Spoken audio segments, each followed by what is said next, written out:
করে নেব উচ্ছে দিয়ে আর বাটা মাছ দিয়ে ঝোল বা তরকারি। এই উচ্ছে দিয়ে এইভাবে বাটা মাছের এই রেসিপিটা খেতে লাগে ভীষণ ভালো। আর আমি যেভাবে এই উচ্ছে আর বাটা মাছ দিয়ে এই রেসিপিটা তৈরি করি, এক ফোঁটাও তিতো হবে না। যে উচ্ছে খেতে চায় না তাকে খাওয়ালেও সে খেয়ে নেবে, কোনো কথা বলবে না।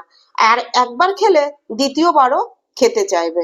তাহলে আমি রেসিপিটা কিভাবে করছি আমার সঙ্গে থাকুন আর দেখতে থাকুন। নমস্কার, তাপসী রান্নাঘরে সকলকে স্বাগত। শুরু করছি নতুন একটা দিনে নতুন একটা ভিডিও। আজ আমি করব বাটা মাছ দিয়ে আর উচ্ছে দিয়ে একটা রেসিপি। আমি বাটা মাছ আর উচ্ছে দিয়ে রেসিপিটা কিভাবে করছি সেটাই আমি আপনাদের সঙ্গে শেয়ার করব। আমি যেভাবে বাটা মাছ দিয়ে উচ্ছে দিয়ে এই রেসিপিটা করি, খেতে কিন্তু একটুকু তিতো হয় না। যে উচ্ছে খেতে পছন্দ করে না সেও কিন্তু খেয়ে নেবে এভাবে রান্না করে দিলে। তাহলে আমি রেসিপিটা কিভাবে করছি আমার সঙ্গে থাকুন, দেখতে থাকুন। দেখুন, এখানে আমি 4টে বাটা মাছ নিয়ে নিয়েছি। আমাদের ঘরে সবাই বাটা মাছ খায় না, তাই আমি যে কজনা খাবে সে কজনের জন্য নিয়ে নিয়েছি। বাটা মাছ আমি ভালো করে কেটে ভালো করে ধুয়ে নিয়েছি। এবার দিয়ে দিচ্ছি বাটা মাছের পরিমাণ মতো নুন। নুন দিয়ে দিয়ে দেবো আমি পরিমাণ মতো হলুদ। নুন হলুদ দিয়ে আমি এবার ভালো করে মেখে নিচ্ছি। এভাবে বাটা মাছ দিয়ে উচ্ছে দিয়ে করলে খেতে ভীষণ ভালো লাগে। এবার নুন হলুদ দেখুন মেখে নিয়েছি, নিয়ে আমি এটা সাইডে রেখে দেব। দেখুন, আমি এখানে 250 গ্রাম উচ্ছে নিয়ে নিয়েছি। ঠিক এই সাইজের উচ্ছেটা আমি নিয়েছি। আর এখন এর উচ্ছেটা ভীষণ কচি কচি। এবার উচ্ছেগুলো আমি প্রথমে দুবার ভালো করে ধুয়ে আবার দেখুন জলের মধ্যে নিয়ে নিয়েছি। এবার উচ্ছেগুলো আমি কেটে নেব। তার জন্য একটা বটি আমি নিয়ে নিয়েছি, আমি বটি দিয়ে কেটে নিচ্ছি। এবার আমি উচ্ছেগুলো কিভাবে কেটে নিচ্ছি সেটাই দেখাচ্ছি। আমি এরকম একটু কানাচো করে পাতলা পাতলা করে কেটে নিচ্ছি। আমি এভাবে উচ্ছেটা যে রান্না করি মাছ দিয়ে, খেতে ভালো লাগে, তিতও হয় না।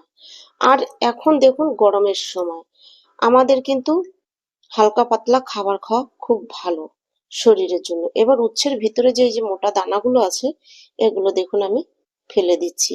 এটা দাঁতে ভীষণ কটকট করে লাগবে আর চিবাতে ভালো লাগে না, তাই। আর যারা এই দানা খেতে ভালোবাসেন তারা না ফেললেও চলবে। দেখুন এরকম পাতলা পাতলা করে কিন্তু উচ্ছেগুলো কেটে নিতে হবে এই রেসিপিটার জন্য। আমি এই রেসিপিটা বাটা মাছ দিয়ে করছি, আপনারা চাইলে অন্য কোনো জ্যান্ত মাছ দিয়েও করতে পারেন বা মাছের মাথা দিয়েও করতে পারেন।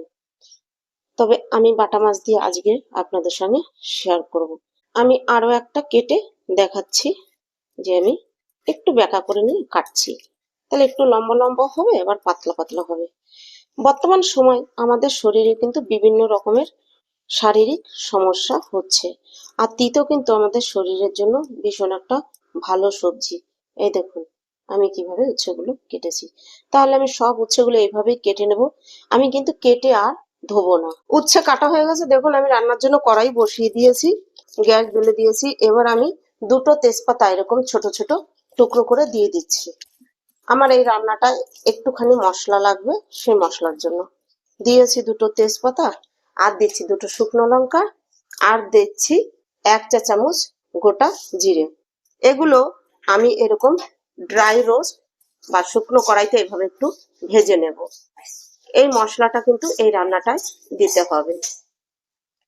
দেখুন মশলাটা কিন্তু আমার এই যে ভাজা হয়ে গেছে, ঠিক এরকম করে ভেজে নিয়েছি। এবার আমি নামিয়ে নেব। এবার আমি তেল দিয়ে দিচ্ছি, এখানে পরিমাণ মতো তেল দিয়ে দিচ্ছি। তেল গরম হয়ে গেছে, এবার আমি মাছ দিয়ে দেব। মাছ দিয়ে মাছগুলো আমি ভালো করে ভেজে নেব। দেখুন মাছের এক পিঠ ভাজা হয়ে গেছে, আমি উল্টে দিয়েছি।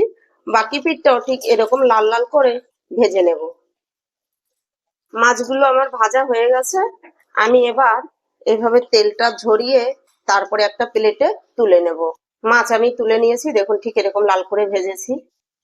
এই তেলের মধ্যেই আমি এবার ফোড়নে দিয়ে দিচ্ছি ছোট 1 চামচ রাঁধুনি। এই রেসিপিটাতে রাঁধুনিটাই ফোড়ন দিতে হবে। ফোড়নটা দিয়ে আমি কয়েক সেকেন্ড নেড়ে দিয়েছি। আমি তো বললাম রাঁধুনি ফোড়ন দিতে হবে। এবার অনেক সময় আছে সবার কাছে রাঁধুনি পাওয়া যায় না বা থাকে না, সেই ক্ষেত্রে আপনারা গোটা জিরে ফোড়ন ব্যবহার করতে পারেন, তবে রাঁধুনিটা দিলে সেন্টটা ভালো হয়। দিয়ে দিচ্ছি 4টে চেরা কাঁচা লঙ্কা, দিয়ে একটুখানি নেড়ে নিচ্ছি কয়েক সেকেন্ড। নেড়ে নিয়ে দিয়ে দিচ্ছি পরিমাণ মতো জল। পরিমাণ মতো জল দিয়ে দিয়েছি। আমি যে পরিমাণ উচ্ছে নিয়েছি 250 গ্রাম উচ্ছের জন্য আমি জল দিয়েছি 500 গ্রাম। এই জলটা ভীষণ ভালো করে ফুটিয়ে নিতে হবে। এবার এখানে দিয়ে দিচ্ছি হাফ চা চামচ নুন। নুনের পরিমাণটা প্রথমে একটু কম দিতে হবে, তারপরে লাগলে দিতে হবে।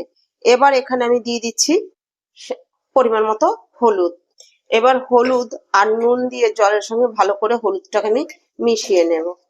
এভাবে জলটা আমার ফুটিয়ে 500 গ্রাম জলটাকে ফুটিয়ে আমার 300 গ্রাম করতে হবে। আশা করছি এই ভিডিওটা দেখে আপনাদের কাছে আমার এই রেসিপিটা ভালো লাগবে। এভাবে আপনারাও একবার করে দেখবেন যে উচ্ছে দিয়ে মাছ কি রকম লাগে খেতে। ভীষণ ভালো লাগে। আর উচ্ছে আমাদের শরীরের জন্য ভীষণ ভালো। তিতো জিনিসটাই শরীরের জন্য ভীষণ একটা উপকারী। এবার জলটা আমি ফুটতে দেব 2 থেকে 3 মিনিট। এই ঝোলটা ভালো করে ফুটতে ফুটতে আমি এই ভাজা মশলাটা বেটে নেব। ঝোল আমি ভালো করে ফুটিয়ে নিয়েছি। এবার আমি দিয়ে দেব কেটে রাখা উচ্ছে, আর এখানে দিয়ে দেব ভেজে রাখা মাছ। এই দিয়ে এবার আমি ঝোলের সঙ্গে ভালো করে মিশিয়ে নিচ্ছি। মাছ আর উচ্ছে দিয়ে ঝোলের সঙ্গে ভালো করে মিশিয়ে নিয়েছি। এবার 2 মিনিটের জন্য আমি ঢাকা দিয়ে দেবো, আঁচ করে দেবো মাঝারি। 2 মিনিট হয়ে গেছে। এবার আমি ঢাকা তুলে নেব। ঢাকা তুলে আমি আরো 2 মিনিট রান্না করব। উচ্ছে দেওয়ার পরে কিন্তু বেশি টাইম রান্না করা যাবে না, এরকম 4 থেকে 5 মিনিট রান্না করতে হবে। দেখুন আমার উচ্ছে কিন্তু গলে গিয়েছে, তবে উচ্ছের কালার পুরোপুরি সবুজ আছে, দেখতে পাচ্ছেন তো। এভাবে রান্না করলে উচ্ছে রান্না করলে তিতো হবে না, একটুকু তিতো হবে না, আর খেতেও কিন্তু ভীষণ ভালো হবে। এবার এখানে আমি দিয়ে দেবো এই যে মশলাটা ভেজে রেখে গুঁড়ো করে নিয়েছি, এই মশলাটা। এই মশলাটার মধ্যে আমি শুকনো লঙ্কাটা দিয়েছি একটু কালারের জন্য। আপনারা চাইলে এই শুকনো লঙ্কাটা স্কিপ করতে পারেন, বাদ দিতে পারেন। শুকনো লঙ্কাটা না দিলেও চলবে, শুধু জিরে আর তেজপাতা ভেজে গুঁড়ো করে দিলেও হবে। এবার এই মশলাটা দিয়ে আমি আরো 1 মিনিট রান্না করে নেব। দেখুন মশলা দিয়ে আমি আরো 1 মিনিট ফুটিয়ে নিয়েছি। দেখুন আমি কিন্তু এইরকম ঝোল রেখেছি। আপনারা এর থেকে বেশি ঝোল খেতে পছন্দ করলে আর একটু ঝোল রাখতে পারেন, তবে খুব বেশি ঝোল রাখবেন না। আর এবার আমি নামিয়ে নেব। এবার একটা প্লেট আমি নিয়ে নিয়েছি, আমি নামিয়ে নিচ্ছি। দেখুন উচ্ছে দিয়ে আমার বাটা মাছের তরকারি বলুন বা ঝোল বলুন কমপ্লিট। এভাবে আপনারাও একবার এই বাটা মাছ বা জ্যান্ত কোনো মাছ দিয়ে উচ্ছে দিয়ে এভাবে রান্না করে খেয়ে দেখুন, ভীষণ ভালো লাগে। আমি কথা দিচ্ছি করে খেয়ে আমাকে কমেন্ট করে জানাবেন। আমার এই ভিডিওটা আপনাদের কাছে কিরকম লাগলো সেটাও কমেন্ট করে জানাবেন। আমার ভিডিওটা ভালো লাগলে লাইক কমেন্ট সাবস্ক্রাইব করবেন, সাবস্ক্রাইব করে পাশে থাকা বেল আইকনটি প্রেস করে নোটিফিকেশনটি অন রাখবেন। যখনই এরকম নিত্য নতুন ভিডিও আপলোড করব পৌঁছে যাবে সবার আগে আপনাদের কাছে। আপনাদের একটা কমেন্ট একটা লাইক আমাকে ভিডিও করতে উৎসাহ দেয়। তাহলে ভিডিওটা আজ এখানেই শেষ করছি, ফিরে আসবো নতুন একটা দিনে নতুন একটা ভিডিও নিয়ে।